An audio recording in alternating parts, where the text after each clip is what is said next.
We live in a time when Islam is impacting Western culture like never before. But what do we really know about it? Carolyn sat down with Rashid, the host of a popular Arabic TV show, and got some straight answers.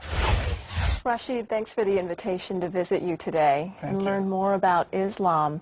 And you host a program called Taking Off the Mask. Exactly. It airs on satellite television. People can also stream it on the web. Tell us a little bit about that. Well, it's a show that we started like a year now, almost a year, and it talks about different subjects in Islam, and it's taking off the mask of Islam, exactly. All right, take off the mask for us, because I think the average American woman doesn't really understand the religion of Islam.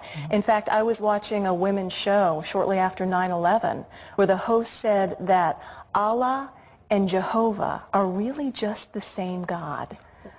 What would you say to that? Well, it looks, for the first time, it looks like if we have the same God. That happens to me when I was a Muslim and I was reading the Bible.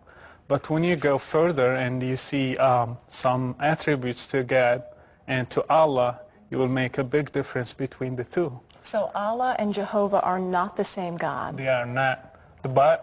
Let me give you some examples. From the Bible we can see clearly God is love.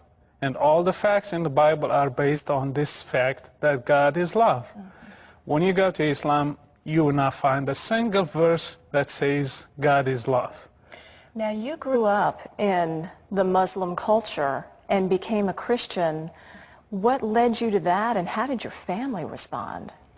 Well, it's a big, it's a long story, but it started one day. I was like listening to a show in the radio, and that's the first time when I heard about Jesus, and I started like a long way of correspondence courses and comparing Christianity to Islam. At the end, I was like amazed. The gospel really is the truth, and Jesus is love. So that touched my heart and changed me totally.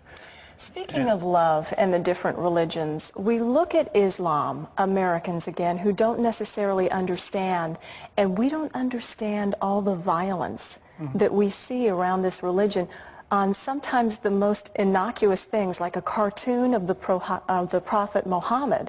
To us, most of our political and religious leaders will end up as a cartoon. But to see that sort of caricature of the Prophet Muhammad means what to the Islamic people? Well, we need to understand two things to understand what happened with the subject of cartoons. The first thing, there is no freedom of speech in Islam. You cannot talk about Quran or Muhammad or the followers of Muhammad. They are holy. Nobody can criticize them. Nobody can question them. They are above anything else. So this is the first thing. The second thing, the cartoons, they were about Muhammad. If you read the Quran, you will find clearly that Muhammad is above Allah himself. And all the clerics, they agreed that if somebody criticizes Muhammad or make fun of him, he should be above Allah. He's above Allah. And if you criticize, for example, if you make fun of God, not all the clerics agreed that a person should be. But if you do it about Muhammad, they all agreed that the person should be. Wow. Now, one thing that I do want to make known is we're talking about the religion of Islam as opposed to the Muslim people, who are wonderful people, true? Yes. So many Muslims, they are wonderful people. I still have so many friends, Muslims. The majority of my family members, they're still Muslims. And they're wonderful people, they're peaceful, they're loving people. But the problem is with Islam itself. The teaching of Islam, they are violent and terrorism. There is a lot of terrorism there. There's a lot of jihad verses. So the problem is not with the people. It's with what the teaching of Islam is. Let's talk about that a little bit, because we hear about the Quran.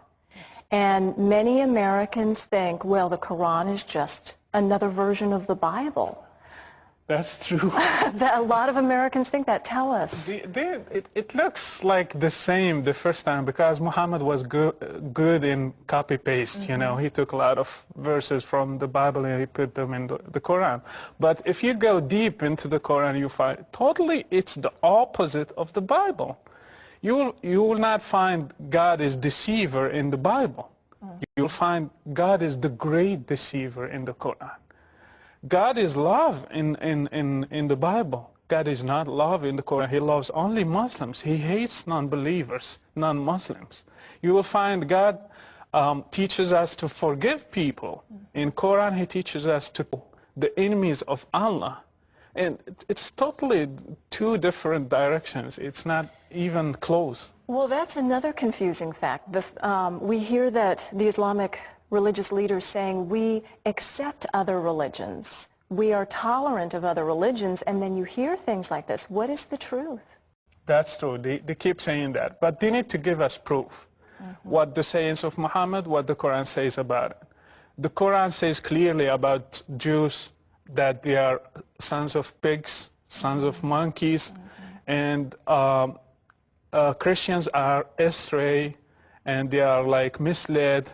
And the Muslim, when he prays like 17 times a day, he says that the Christians and Jews are wrath and astray.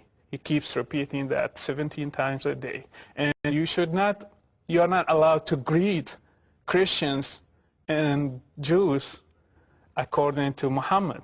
And they are, the last sayings of Muhammad when he was dying, he said, "Curse be upon Jews and Christians." That's his last words. Well, I'll tell you, we've only just begun to unravel this, but you are doing this all the time on a program called Taking Off the Mask.